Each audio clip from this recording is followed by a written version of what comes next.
Everybody. I'm so excited that you're here. I know that there's been a lot of need in the community to understand a little bit more about not just how to set up Jane, but how to set it up according to doing your US insurance billing, because it is a slightly different monster. So that's kind of what gave us the idea to take this and run with it and kind of do a biller series. What I'm about to show you is something I actually do with clients on a regular basis to make sure that they are ready to do their billing. Sometimes I'm there right at the startup, and sometimes I'm there a little bit later on to just make sure that the account is looking good and it's complete, and kind of just point out some things that might not be obvious to somebody who doesn't have an expertise in medical billing, which is definitely its own career, as we all know. So I also just wanted to let you guys know there is a closed caption feature. So if you do want to use that to just help with any audio issues, feel free to take that. And do that. Just go into the Zoom window, and I think it's right there at the bottom for you. Okay, so I'm going to go ahead and share my screen. I'm in the demo clinic, and we are going to get started. We are going to be focusing on 4 categories today. I know that sounds like a very small amount, but there's so much information in each one of these sections that it's just a good idea for us to take it slow, go piece by piece, and make sure that every field there's clarity around what needs to go in there, just to make sure that everybody knows what we're doing. Okay. All right, so here we are. We are in locations. We are first in the settings feature. If you have full access, if you're the owner, if you're the front desk manager that has full access to the account, you will see that settings looks like this. It's all the column on the left hand side is pretty full. If you do not have full access, you might not see all of these settings. So just keep that in mind. If you are an admin in your office taking care of these things, you may need to talk to the owner of the clinic or the admin of the clinic, whoever's kind of in charge that does have full access in the account. Okay, we're going to start with locations. Right now in our demo clinic, we have 2 locations. One is listed as the primary, and I'm just going to go ahead and edit and get right on in there. So each one of these little guys is really nice because it kind of gives you a short little description. But this is the location name. Now we have named it the Village. It could be obviously your clinic name. Now, when you are setting up your contracts with insurance companies, there are a couple of different ways that this could go. And this is based off of the information that goes in here is based off of the information that you have credentialed and contracted with your insurance companies. Most businesses have named their office. You know, it's their business name, and that's what goes there. That's what populates in box 32 on the claim form. If you happen to have everything under your name, let's say that you're a solo provider and you've just chosen to use your name, you know, with DC or LAC, whatever your specialty is at the end, and that's the name, that would be what goes here. So that's a good, it's kind of one of the reasons we wanted to do this was kind of make sure that the correlation is being drawn between the information that's being put into the settings area of Jane is going on to a HCFA form or a CMS 1500 form, the claim forms that we send out. So it's important to know what your contracts look like to make sure that you have the right information. Now, usually if there's an issue, you immediately know, you know, those claims are going to reject or deny if something is off and they don't have the proper information being sent to them that's in your contract. That's going to be pretty obvious. So you'll be able to make that correction. But it is good to know that this is based off of the information that you've given to an insurance company. Okay, so I'm going to just kind of scroll down here because I want to get to the location address and the map, all very valuable information. Obviously, you would want your practice location to be proper so that everybody knows where they're going. But right down here is kind of what I'm interested in, the billing information. Legal name, this is going to appear like it says on invoices, receipts, and statements. But I believe also, and certainly one of the Jane folk can correct me if I'm wrong, but I do believe that this is what populates, use my location address for billing. This is what populates in box 33 is the name. So if your name, again, if your contracts are under your name instead of your business name, that's what needs to go here. If it's the business name, that's what needs to go here. So again, you really want to review your contracts and make sure that those are make sure you understand how they are set up so that you get all the proper information. And then the business numbers is tax ID. So EIN number, TIN number. If you're a solo provider of a certain license and you're using your social security number, that's what would go here so that it populates in the proper place. Down in insurance info, the NPI number, this NPI number is typically going to be your NPI 2. So there are two NPI numbers that a provider would get. The NPI 1 is related to the provider themselves. It's how we identify healthcare providers in the US. So when you graduate and you're about to work in a clinic or you're about to go out on your own, typically the first thing you would do, one of the first things you would do anyway, is get that NPI 1 number so that you are able to bill, so that you are, even if you are not working with insurance companies, but you are providing super bills, they are going to want to know what your NPI number is so that they can identify you. So that's kind of that's what's going to go in here most likely. Again, it's good to know, excuse me, the insurance, the NPI 2 is actually what goes in here, not the NPI 1. My apologies. Because this is going to relate to your business. So again, good to know which one needs to go where. The NPI 2 is for your organization, typically for your physical location. So you would register an NPI 2 for your practice location under the business name, preferably. But again, if it's your own name, that's fine. And then again, that's what populates in box 32. Box 33 is going to be somewhere else, and we are going to get to that. But this is traditionally NPI 2. But it could be either one. So it's really good to know which one it is that you need to put here so that it populates correctly in box 32, 32A specifically. And then place of service code. I have seen a lot of different codes. The most traditional one is 11 for office, but I have seen 49 for independent clinic.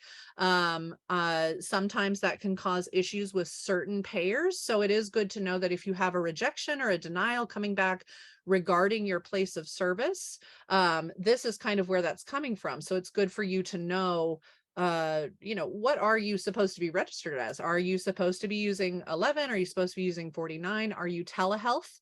And it's a different service code 02. So that's kind of where this comes from. So if you see those types of denials or rejections, you would want to come to this area and kind of do a little research and make sure that you know what's needed here, and you're using the proper code.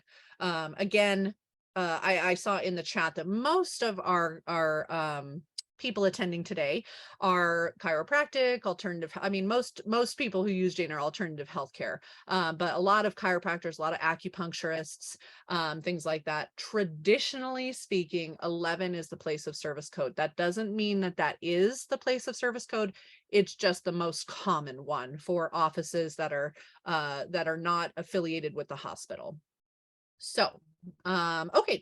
So once you get all of this filled out and you make sure that everything is in the right place, you're going to go ahead and save that information. We didn't make any changes, so I'm not going to worry about it. I'm just going to cancel out of here. And then you would also, if you do have multiple locations, you do want to make sure that you are doing this with each location. For instance, if you had an NPI 2 registered for the village, for instance, and it was strictly that address, you might need to make sure that that NPI 2 would also apply to the district, that you have that address listed under that NPI 2 number. I do believe that you pretty much have one NPI 1. You never have two of those. And then the NPI 2s could vary. It could be that you have one and have multiple addresses listed, or it could be that you have an NPI 2 with for each address. And that, again, I don't want to say exactly what that's going to be because it can vary. And so I want to allow for the possibility of different situations. Again, the answer to these things are in the contracts with your insurance companies, because they're the ones that care that the information is coming through correctly according to the contracts that you've set up. Okay, locations is pretty quick. We got through that pretty quickly. So we're going to go ahead and jump down to billing settings. And let me just get back into my little notes over here on the side. Okay, so billing settings. All right, again, I kind of go down the line and I just take a gander at the client's account and just see that everything looks good, sign receipts, all that. A lot of this up here is much more personalized. The clients want to have, some of them want to hide the patient information from financial emails. It is just those types of things is kind of very dependent upon the client and what they want to do. When you're in the insurance section, that's kind of when I start to get interested. So the set new claim submissions as unsubmitted or draft section, this one right here. In my practice, I ask my clients to set this to draft. The reason that I do that is because when you have a patient come in and they have, you've arrived that patient and you've added the insurance policy to that appointment, that's going to move into the category that you set here. So we ask that our clients go into the draft category so that they can then review the claims before they move them manually to unsubmitted for us. And then we would submit those claims that are put into unsubmitted, knowing that they have been reviewed once by the client and that they are ready to go. So this is kind of the very beginning, very tip of the iceberg of the claims process. Now, does everybody have to do it that way? Certainly not. You can set it however you'd like. I have found that it makes the most sense to me to have them go into draft. And then one of two things happens. Either the admin staff of that office are reviewing those claims to make sure that all the pieces are there, the patient demographics, all of that. Then they move them to unsubmitted, or they provide a 48-hour window for the providers to finish their chart notes and hit that update billing button at the bottom so that the codes from those chart notes that they've entered move to the invoice. And then those invoices get moved to unsubmitted to be reviewed by my team and submitted through the clearinghouse. So that's and we are going to get into claim submissions down the line in this series, so I'm not going to touch on that a lot today. There's a lot of information to go over. I want to kind of keep it as concise as possible as we work through, but this is the very beginning of that process. So my suggestion is to put them in draft and have them reviewed and move them to unsubmitted when they're ready to go. All right, clearinghouse. Jane is integrating with ClaimMD. It's very exciting. People who already have ClaimMD are getting the benefit of having ERAs upload automatically back into Jane, as opposed to having to go to the clearinghouse, download ERA files, and then upload them into Jane. It wasn't a big deal. We're happy to do it, but I'm really happy about this integration. It makes things a little bit easier. It's one less thing I have to do. So I always love that to be efficient with my time.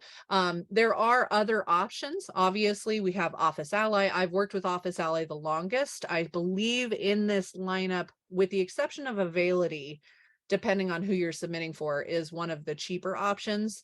So it certainly, there are other clearinghouses that Jane does work with. It doesn't have to be ClaimMD. I certainly recommend ClaimMD to my clients because they are in the process of integrating, and it reduces the workflow. And any time that we can reduce the workflow around medical billing, I say let's do that. Signature on file, you will absolutely need a signature on file for your patients. So it's a good idea to just check this box so it automatically shows up in the patient's accounts, because you are required to have your patient's signature on file for a consent of treatment and the release of medical information to an insurance company, to an attorney, what have you. And then accept assignment is a confusing thing for a lot of people. Accept assignment basically means that you are in contract with an insurance company and you have accepted the fee schedule that they've given you. So when you sign a contract with insurance and you're in network with them, they provide you a fee schedule that says, this is our allowed amounts. This is how much we'll pay for these CPT procedure codes. And so accept assignment is, yes, I've signed that contract and I've accepted the fee schedule presented to me. If you are somebody, a clinic who works with out-of-network insurances only, or you have a mix, perhaps you wouldn't want to click this. Perhaps you'd want to leave it unchecked so that you can make that decision per patient policy. So when you create the insurance policy in the patient's account, you can say, okay, well, I'm not in network with their insurance company. I'm not going to click yes, accept assignment. That being said, I've never seen this really affect the claims process. negatively, positively. It seems to be one of those things that sometimes you click yes, and sometimes you click no, and the claims process the same way. But I just wanted to kind of explain what that was, because that is often confusing to people. And then collect patient credit cards. I typically do not handle any kind of patient monies. So that's just available if you have Jane payments, which is a very convenient way of being able to bill patients through the platform. Okay, so that is the billing settings area, another quick one. Now we start getting into a little bit more of the weeds. This is all very typical. Everything you've seen happen so far is pretty rote with each client. This is kind of what we're doing. We're setting it to draft, and we're picking the clearinghouse they work with. It's all very easy. When we get into oh, that's okay, I don't mind.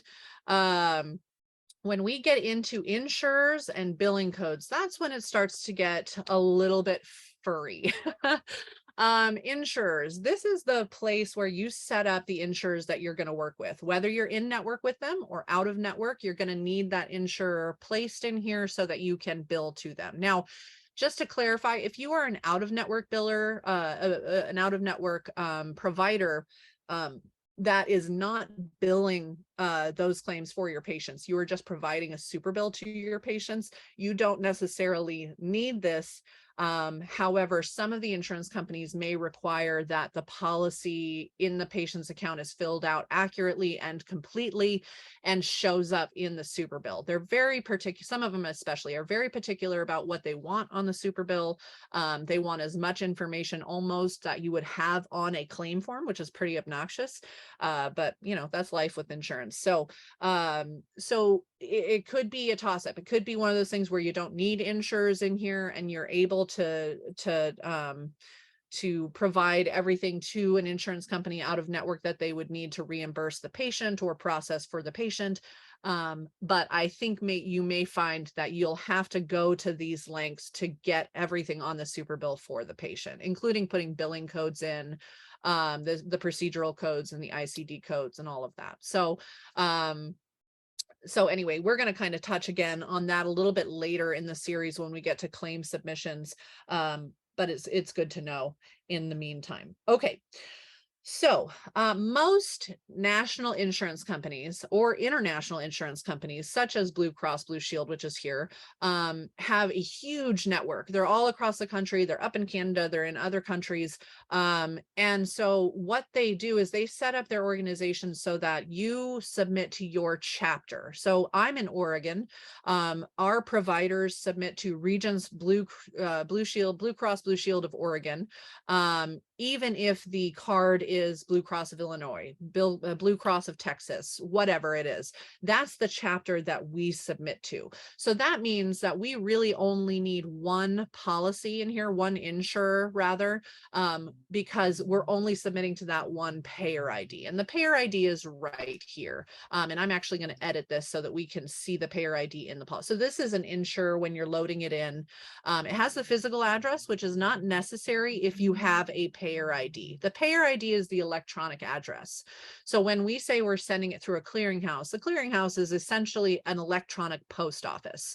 The payer ID is the address. So when you have multiple insurers, but they're all going to the same payer ID, even if the physical address is different, you don't need to create different insurers. You can just have one and have it be submitted to this one payer ID. So that's the first thing. Now I'm going to back out of here and I'm going to now give you the exception to the rule, because in medical billing, there are almost no absolutes. There are always exceptions to rules. There's always a and. The and here is there are other Blue Cross plans, since we're honing in on Blue Cross. There are other Blue Cross plans here in Oregon that we would submit to a different payer ID, and that would be the Regents Group Administrators.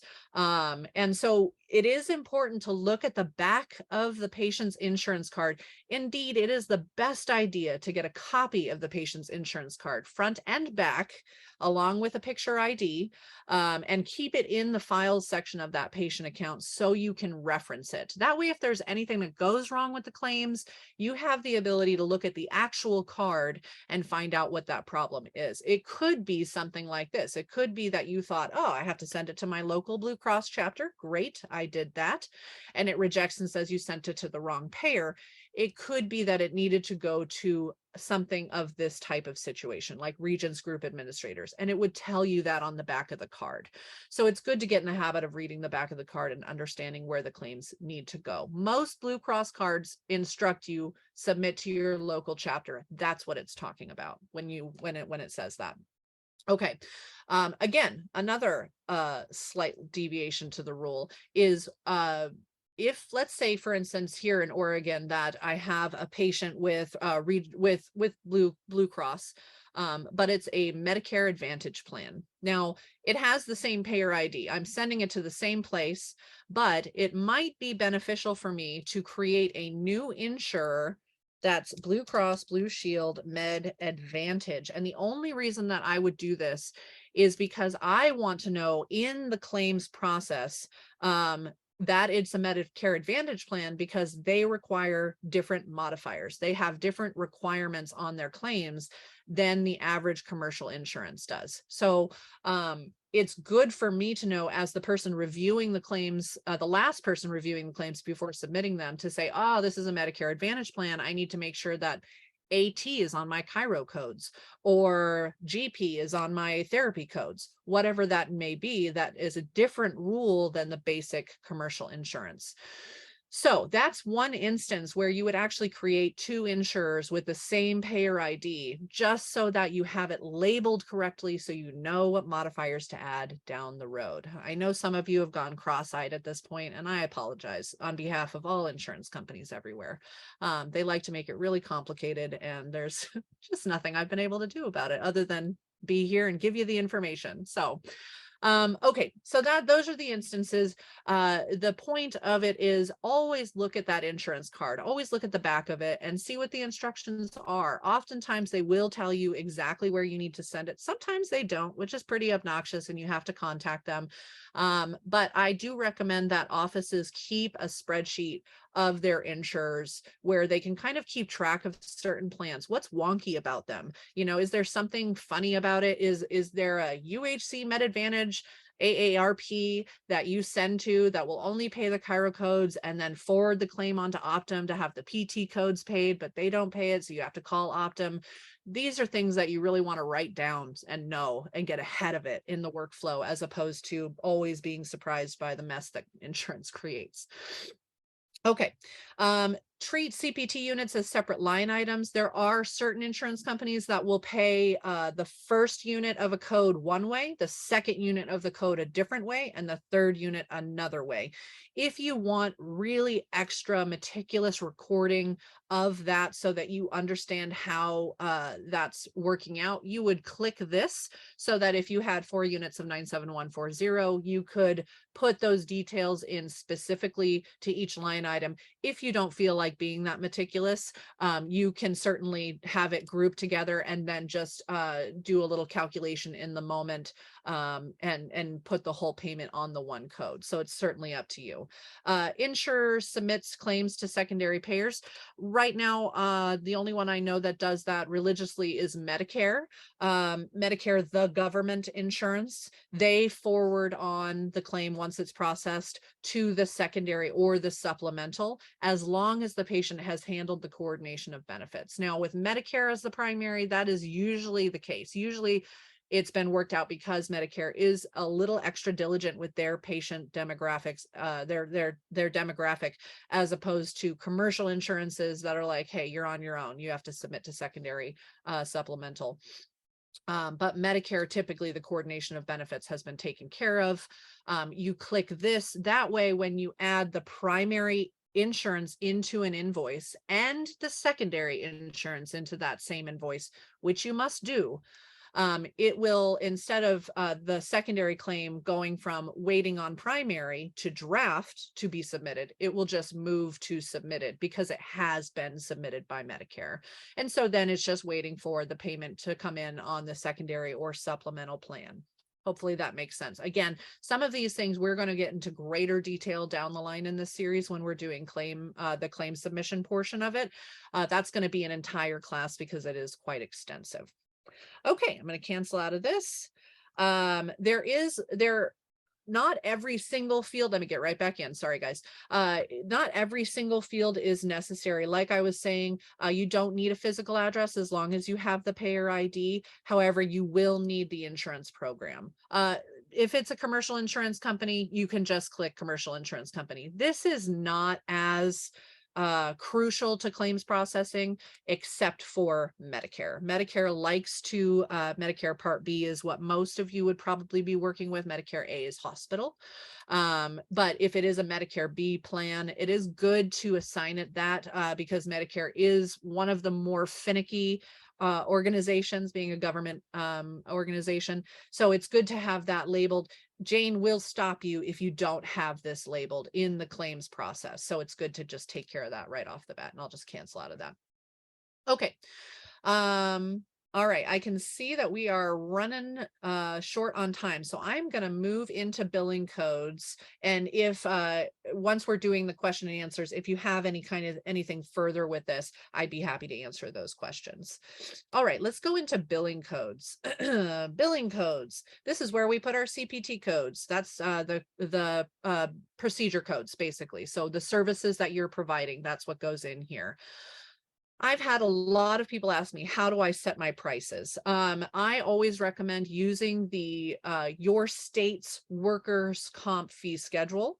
Looking that up. Some states do not have that. Some states or make it quite difficult to get that information. In that case, you might use the Medicare fee schedule and bill at 125%.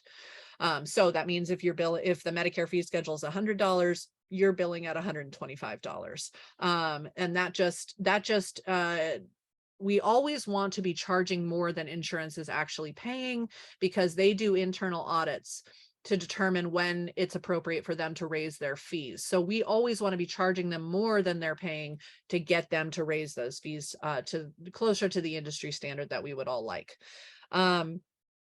As far as the scope of practice and getting these codes, I always recommend doing one of two things: either reaching out to peers and finding out what services they are using and what codes they're using for those services. And then, of course, the other option is to actually get a hold of a certified coder and have them help you with this. And they would be able to say, okay, let me see some of your charts. I'm going to figure out what services you are providing, and I'm going to let you know what codes you could be using for those services.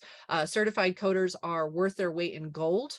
And I would highly recommend, especially larger organizations, do audits with coders from time to time, just to make sure that you are recording all of this, charting and billing all of the services that you're providing.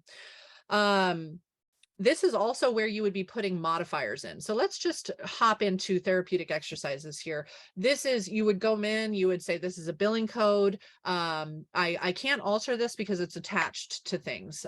So that's why I can't go, says billing code and is also a product. So this would be a billing code. You put the code in, you put the description in.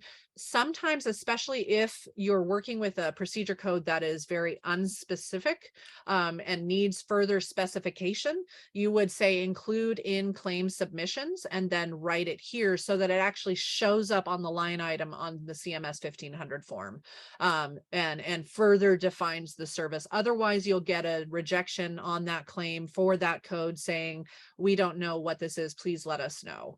So it's good to get ahead of that. And if you are using a code that's unspecified, go in and put that that label in and click this little include in claim submissions so that they're aware of what that is. The billed amount. Modifiers for that, you can have a default modifier of, GPXU is the most common combination that we use. And then if you were working with an insurance company that needed something, actually, if this was XU, let's say, and then you were like, oh, but Medicare requires that GP modifier, you would put that GPXU. And this is how you would put multiples in. We always use a GPXU for therapy codes. The XU is to define it as a separate and distinct procedure from other procedures on that day. So it keeps it from bundling with other procedure codes. So you can get specific with certain insurance companies on the modifiers. I've even been known to use DB, which is not a modifier. It's not a modifier. I use it as an indicator, don't bill. So I will put that on something if I can't bill this code to that insurance company. So it gives me the chance when I'm reviewing the claims to say, oh, can't use this. I got to go and find a different procedure code, let the provider know, whatever that may be. So that's my own little trick. Just please hear me when I say DB is not a modifier. It's just my own internal modifier so that I stop and go, oh, I can't bill this code. And then the allowed amounts, that is based entirely on the contracts you have with insurance company. You were provided a fee schedule upon contracting that says this is how much we'll pay for this code, and you would put that in here. That is really convenient. It's a lot of work in the setup, but I like doing work in the setup to make my daily routine better, faster, and more efficient. And it will also make your AR more accurate. So if you don't have the allowed amounts in, your AR is going to reflect the billed amount, which is not always, definitely not always what we're getting paid from insurance companies. So if you had the allowed amounts filled out, the AR report would give you a more accurate look at what is actually outstanding, as opposed to the billed amount, where there's definitely a portion that's being written off by the insurance contract. Okay, and then the last note that I have on here, simply because we're running short on time, I could spend a lot of time here, is not all states are the same, but most states have a regulation in place that makes it so you can't charge one entity a price for one of these codes and a different entity a different price. Preferential financial treatment is what it's called in Oregon, and we are not allowed to have what's called a dual fee schedule. So if you have, let's say, 97110 in here twice with two different prices, that could be a problem. It's really good for you to understand that you need to charge one price for each of these codes. And if you want to provide discounts to your patients, you need to make sure that you're being consistent with those discounts. Those discounts are available to everybody. And my recommendation is, if you're going to offer a discount, that service needs to be paid in full at the time of service. Anytime that it crosses over to the next day, the discount disappears. That's part of what keeps that discount legal. Otherwise, the insurance companies are also going to want that discount. So that's good to know that if you have even the presence, the appearance of a dual fee schedule, then that could cause you trouble in an audit situation. Again, different states, it could be that you live in a state that doesn't have that. They don't care that you charge insurance one price and the patient a different price. I doubt it, but it's good for you to know what your state's regulations are, because that's where that comes from. Okay, so that was probably the fastest I've ever gone through this. Definitely a couple of things through there, that we could go more into detail when it comes to this work. I'm definitely looking at the specialty of that clinic, of that provider, to give more specific advice around CPT codes, making sure that the prices are at the industry standard, and making sure the modifiers are correct. All of that's definitely very specific to the specialty. But that is the end of the settings portion of the beginning of our series. There's a lot more to come, but that at least gets us started and headed in the right direction. I'm just going to peek at my notes real quick and make sure that oh, I do want to go back real quick. I promise I won't take up too much more time, but in the insurers section, I did say that if a payer ID is present, you don't need the physical address. It is reversed if you have an injury claim that can't be submitted electronically, that they don't accept electronic claims. You will need an address in here, even if you're not sending that to the address. For instance, I rarely send anything by post. I almost always insist that I can submit claims via fax or email, or if they have a link online, I want to do that. I don't want to send it via post. But to make sure that the insurer account is complete, you will need to put the address in. And then what I usually do in the phone, if it is a fax number, is I just put fax and then the number. That way it just shows up right there for me, and it's real easy to find when it's time to send those claims. So that was my last little piece. I'm sure that there's other things. Again, as I could go on and on. I know we have a limited amount of time. So I think that's a good start for us. Destin, do you want me to move right into the questions, or how would you like that transition to go? Yeah, I think that's great. Why don't we move into some questions? I know the Jane team's been in there answering some questions, but I think there's probably some that you might want to answer out loud for other people as well. So take a peek and yeah, see Okay. if there's any questions you want to address. Absolutely. Okay, so I opened the Q&A portion just so everybody knows where I am, so that if you are putting your question somewhere else, you know to put it in here. Okay, here, let's see. Can you distinguish the difference between accept assignment and assignment of benefits? So fee schedule, assignment of benefits, paid clinic and not the patient. Yeah, this is from Ryan. Ryan, you said my understanding now is that accept assignment agrees to the insurance company's fee schedule. That's true. If you are in network of that insurance company, you have agreed to the fee schedule already. So even if you decide, no, I'm not agreeing today, that won't make a difference. You already agreed, might as well mark it yes. And then assignment of benefits is asking for checks to pay the clinic and not the patient. Gosh, I'm not sure how to answer that because the terminology is slightly different from assignment of benefits. Um, so I'm not sure that that's exactly the definition of that, but I can certainly look into it and get back to you. I'm going to make a little note for myself here. Um, and I'll look into the definition of assignment of benefits and see if that's exactly what it is, or if it's something a little bit different. But hopefully that first answer did it for you. How do you find out which modifiers are linked to which codes for each insurance? Trial and error, unfortunately. They do not tell you what modifiers to use. They will not give you advice around billing. A lot of modifiers are discovered by submitting claims and having them denied or rejected and trying again. I can say that I'm on a lot of support groups for medical billers, medical billing owners, all of that, and we will often share that information with each other. So I would say that's probably your best bet, is to get into a network and say, I'm using 97140 with this insurance company, because different insurance companies like different modifiers, as we were discussing earlier. So it's good to say, I'm working with Aetna. What modifier do I need to get this paid? Again, the insurance company will not tell you. And if you send it with one modifier, sometimes the denial looks like they just don't cover the service. They'll say service is not covered. It's always good to kind of get into that. They will tell you that a modifier is absent. They won't tell you which one to use. So that's when you get somebody who's experienced, and they'll give you that answer, hopefully. Okay, let's see. What if you have the same code with multiple versions of modifiers and need to select between the two? Ooh, gosh, I'm not entirely sure that I understand the question. What if you have the same code with multiple versions of modifiers?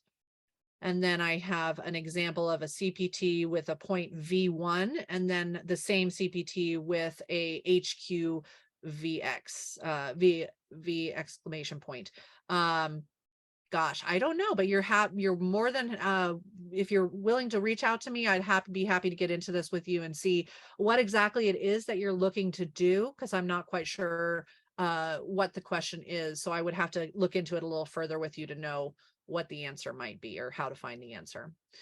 Okay, let's see. So as a therapist, if I want to charge my clients a lower cash rate, would it be considered my sliding scale rate?